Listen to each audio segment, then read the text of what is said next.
എൻ്റെ ലൈഫിലും ടെൻഷൻ ഇല്ല. I got a very beautiful family, very beautiful life. ദൈവത്തിനോട് നന്ദിയുള്ളൂ. Because but the reason is that I play every role differently at different times. മുതലാളിയുടെ feeling കയറി അവിടെ ഇരുന്നോ, അന്ന് നിങ്ങളുടെ തകർച്ച തുടങ്ങും. നിങ്ങൾ മുതലാളി is only for that small part of time in your life as a chairman. അത് കഴിഞ്ഞാൽ you should take different roles in your life. അപ്പോൾ വളരെ സങ്കടത്തോടു കൂടി കേരളക്കര ഏറ്റെടുത്ത ഒരു വാർത്തയാണ് ഈ കഴിഞ്ഞ ദിവസം ഇൻകം ടാക്സ് ഡിപ്പാർട്ട്മെന്റ് റെയ്ഡ് നമ്മുടെ കോൺഫിഡൻറ്റ് ഗ്രൂപ്പിന്റെ ബാംഗ്ലൂരിലുള്ള ആസ്ഥാനത്ത് നടക്കുന്നതിനിടയിലാണ് റോയ് സാർ അദ്ദേഹത്തിന്റെ റൂമിൽ കയറി വാതിലടിച്ചതിന് ശേഷം സ്വന്തം നെഞ്ചിലേക്ക് തന്നെ നിറയൊഴിച്ച് ആത്മഹത്യ ചെയ്തത്. വളരെ ഞെട്ടിക്കുന്ന ഒരു സംഭവം തന്നെയായിരുന്നു ഇത് എന്നുള്ളതാണ്. അദ്ദേഹത്തിന്റെ സാമ്പത്തികപരമായ യാതൊരു തകരാറുമില്ലായിരുന്ന അദ്ദേഹത്തിന് സ്വന്തമായിട്ട് 18ഓളം റോൾസ് റോയ്സ് കാറ് തന്നെ സ്വന്തമായിട്ടുണ്ട്. 75 കോടിയോളം രൂപ കാറിന് മാത്രം അദ്ദേഹത്തിന് വില വരും. 34ാമത്തെ വയസ്സിൽ സ്വന്തമായിട്ടൊരു പ്ലെയിൻ വാങ്ങിയ ഒരു വ്യക്തിയാണ് നമ്മുടെ ഡോക്ടർ റോയ് സാർ എന്ന കാര്യം കൂടി നിങ്ങൾ ഓർക്കണം. അദ്ദേഹത്തിന് സാമ്പത്തികപരമായിട്ട് യാതൊരു ബാധ്യതയും ഇല്ല എന്നുള്ളത് തന്നെയാണ് അദ്ദേഹത്തിൻ്റെ അനുജനും അതുപോലെ തന്നെ കുടുംബങ്ങളും ഇപ്പോൾ വ്യക്തമാക്കുന്നത്. അദ്ദേഹത്തിൻ്റെ പോസ്റ്റ്മോർട്ടം റിപ്പോർട്ട് ഏതാനും നിമിഷങ്ങൾക്കകം കിട്ടുമായിരിക്കും. ഇന്ന് രാവിലെ 8:45 തുടങ്ങിയ പോസ്റ്റ്മോർട്ടം ഏകദേശം 10:30 മണിവരെ നീണ്ടു എന്നതാണ്. ഏകദേശം 2.5 മണിക്കൂറോളം വളരെ വലിയ ഡോക്ടർമാരുടെ സാന്നിധ്യത്തിൽ തന്നെയാണ് പോസ്റ്റ്മോർട്ടം നടത്തിയത്. അദ്ദേഹത്തിൻ്റെ നെഞ്ചിൽ തന്നെ ഏകദേശം വാരിയലിൽ തുളച്ചു പോയ നിലയിൽ വെടിയുണ്ട കണ്ടെത്തുകയും ചെയ്തു. തീർച്ചയായിട്ടും ആത്മഹത്യ തന്നെയാണ് എന്നുള്ള നിഗമനത്തിൽ തന്നെയാണ് അവിടുത്തെ ഡോക്ടർമാർ എല്ലാവരും തന്നെ. ഏതായാലും ആദായ വകുപ്പിൻ്റെ സമ്മർദ്ദത്തെ തുടർന്ന് തന്നെയാണ് അദ്ദേഹം ആത്മഹത്യ ചെയ്തത് എന്നുള്ളത് തന്നെയാണ് കുടുംബക്കാരും അതുപോലെ തന്നെ അവിടുത്തെ വർക്ക് ചെയ്യുന്ന എല്ലാ മെമ്പർമാരും തന്നെ അഭിപ്രായപ്പെട്ടത്. 5 പേജോളമുള്ള ഒരു പരാതി ഏതായാലും അവർ പോലീസിന് കൈമാറിയിട്ടുണ്ട്. അതുമായി ബന്ധപ്പെട്ട് ആദ്യം തന്നെ അന്വേഷണ ഉദ്യോഗസ്ഥന്മാർ ഇപ്പോൾ CIDക്ക് ഇത് കൈമാറിയിരിക്കുന്നു എന്നാണ് അറിയാൻ വേണ്ടി സാധിക്കുന്നത്. ഏതായാലും അദ്ദേഹത്തിൻ്റെ പോസ്റ്റ്മോർട്ടത്തിനെ കുറിച്ചുള്ള വാർത്തകൾ ഇപ്പോൾ വന്നിട്ടുണ്ട്. നമുക്ക് ആദ്യമായിട്ട് ആ വാർത്ത ഒന്ന് കേൾക്കാം. അതിന് മുന്നേ നമ്മുടെ റോയ് സാറിൻ്റെ അനുജൻ ഇന്ന് രാവിലെ തന്നെ വിദേശത്ത് നിന്ന് എത്തിയപ്പോൾ അദ്ദേഹം വളരെ വ്യക്തമായിട്ട് ഒരു ഇൻകം ടാക്സ് ഡിപ്പാർട്ട്മെൻറ്റിൻ്റെ മേധാവിയായ കൃഷ്ണപ്രസാദ് എന്ന് പറയുന്ന വ്യക്തിയുടെ പേരെടുത്ത് പറഞ്ഞുകൊണ്ട് ആക്ഷേപം ഉന്നയിക്കുകയാണ്. അദ്ദേഹത്തിൻ്റെ സമ്മർദ്ദം കാരണമാണ് തൻ്റെ ജ്യേഷ്ഠൻ ആത്മഹത്യ ചെയ്തത് എന്നാണ് അദ്ദേഹം പറയുന്നത്. നമുക്ക് അദ്ദേഹത്തിൻ്റെ വാക്കുകൾ ആദ്യമായിട്ട് ഒന്ന് കേൾക്കാം. കേരള ഇൻകം ടാക്സ് ഡിപ്പാർട്ട്മെൻറ്റിൽ നിന്നാണ് വന്നിരുന്നത്. ദേവേർ ഇൻ ഹിസ് ഓഫീസ്.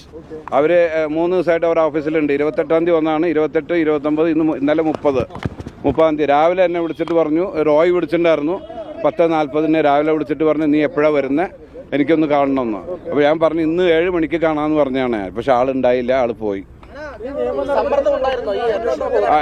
അത് ആയിരിക്കാം. വേറെ ആൾക്ക് വേറെ ഒരു കടോ ബാധ്യതയോ അല്ലെങ്കിൽ ത്രെട്ടോ അങ്ങനത്തെ ഒന്നുമില്ല. അല്ല, അതിപ്പോൾ ഞാൻ ഫാമിലിയെന്ന് കോൺടാക്ട് ചെയ്യട്ടെ. ഞാൻ കണ്ടിട്ടില്ല, ഫാമിലിയെ കണ്ടിട്ടില്ല. സംസാരിച്ചിരുന്നു. അല്ല, അവര് അത് തന്നെ പറഞ്ഞ. കൊച്ചിയിലെ ഡെപ്യൂട്ടി കമ്മീഷണറുടെ ഭാഗത്ത് നിന്ന് വലിയ ഭീഷണിയോ സമ്മർദ്ദം ഉണ്ടായിരുന്നു. ഡെപ്യൂട്ടി കമ്മീഷണർ അല്ല, അഡീഷണൽ കമ്മീഷണർ കൃഷ്ണപ്രസാദിന്റെ പുള്ളിയാണ് ഇൻവെസ്റ്റിഗേഷൻ ടീം. പുള്ളിയുടെ പ്രഷർ ഉണ്ടായിരുന്നു എന്നാണ് ഞാൻ കേട്ടത്. ഒരു 43 ലക്ഷം സ്ക്വയർ ഫീറ്റ് എന്തായിരുന്നു ഈ പരാതിക്ക് ഒരു പ്രശ്നം? ഇപ്പോൾ എന്താ അന്വേഷണമാണ് നടന്നുകൊണ്ടിരുന്നത്? പേരിലൊക്കെ ഇങ്ങനെ ചെയ്യുമെന്ന് കരുതുന്നുണ്ടോ? ഇല്ല, അത് എനിക്ക് തോന്നുന്നില്ല. അത് 43,000 അടിക്ക് വേണ്ടിയിട്ട് ആരും ചെയ്യുമെന്ന് എനിക്ക് തോന്നുന്നില്ല. അതെ. ഈ 2 മണിക്ക് ശേഷം അവിടെ എന്തുണ്ടായി എന്നാണ് കരുതുന്നത്? അല്ല, അറിയില്ല. ഞാൻ പോയാലേ എനിക്ക് അറിയുള്ളൂ. അവിടെ ഓഫീസിലുണ്ടായിരുന്നു. ഉണ്ടായിരുന്നു. അല്ല, ഈ ഉദ്യോഗസ്ഥനായിരുന്നു ഇൻവെസ്റ്റിഗേഷൻ. ഇല്ല, ഒരു തീരുമാനമായിട്ടില്ല. വീട്ടിൽ ഞാൻ ഫാമിലി ഒന്ന് കണ്ടോട്ടെ.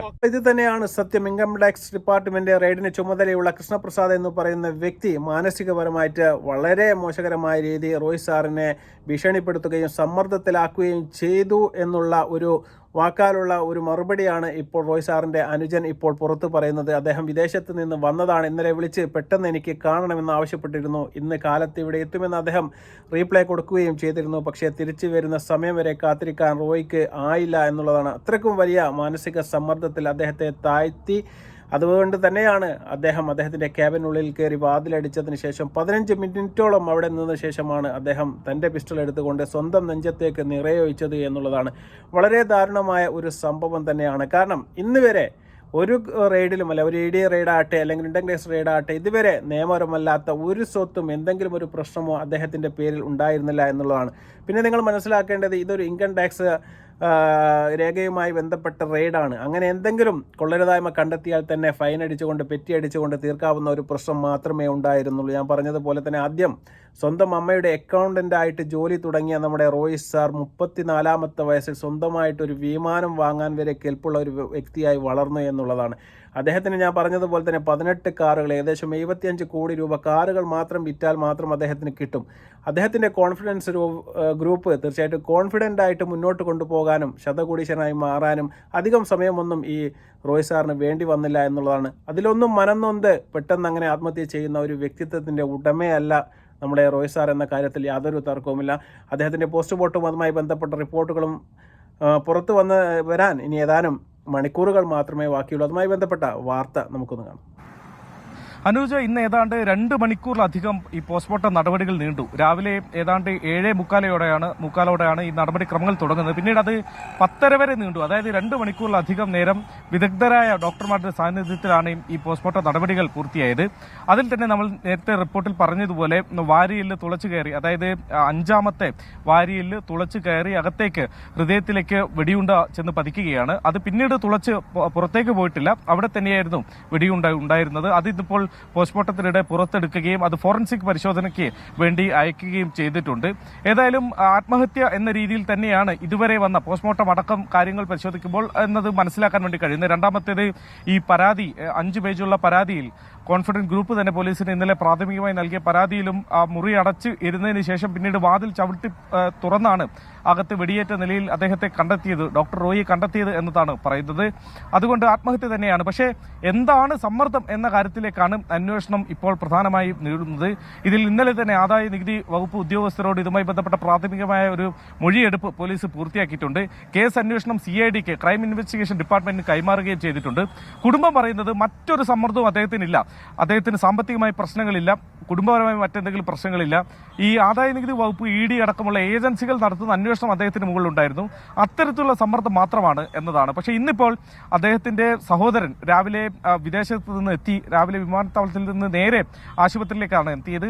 അദ്ദേഹം ഒരു ഉദ്യോഗസ്ഥനെ, ഒരു ആദായ നികുതി വകുപ്പിലെ കൃഷ്ണപ്രസാദ് എന്നൊരു ഉദ്യോഗസ്ഥന്റെ പേരെടുത്ത് പറഞ്ഞുകൊണ്ട് അദ്ദേഹമാണ് ഇത്തരത്തിൽ വലിയ സമ്മർദ്ദം ചെലുത്തിയത് എന്ന് പറയുകയുണ്ടായി. അങ്ങനെ ഇന്നലെ നടന്ന ചോദ്യം ചെയ്യലിനിടെ അദ്ദേഹത്തിന് മുകളിലുണ്ടായിരുന്ന, കഴിഞ്ഞ കാലങ്ങളിൽ ഉണ്ടായിരുന്ന സമ്മർദ്ദത്തിന്റെ ഒരു ആകെത്തുകയായി അദ്ദേഹം ഇങ്ങനെ ഒരു കടുങ്കൈ ചെയ്യേണ്ടി വന്നു എന്ന രീതിയിലാണ് കുടുംബ പരാതിയുമായി മുന്നോട്ട് പോകുന്നത്. എന്നാൽ പോസ്റ്റ്മോർട്ടം ഇപ്പോൾ കഴിഞ്ഞിരിക്കുകയാണ്. അദ്ദേഹത്തിന്റെ മരണാനന്തര ചടങ്ങുകളെല്ലാം തന്നെ നാളത്തേക്ക് മാറ്റിവെച്ചിരിക്കുകയാണ്. തീർച്ചയായിട്ടും അതുമായി ബന്ധപ്പെട്ട എല്ലാ കാര്യങ്ങളും നാളെ നടക്കും. എന്നാൽ ഇതുമായി ബന്ധപ്പെട്ട് കുടുംബത്തിനുള്ള പരാതി 5 പേജ് അടങ്ങുന്ന ഒരു പരാതി അവർ പോലീസിന് കൈമാറിയിട്ടുണ്ട്.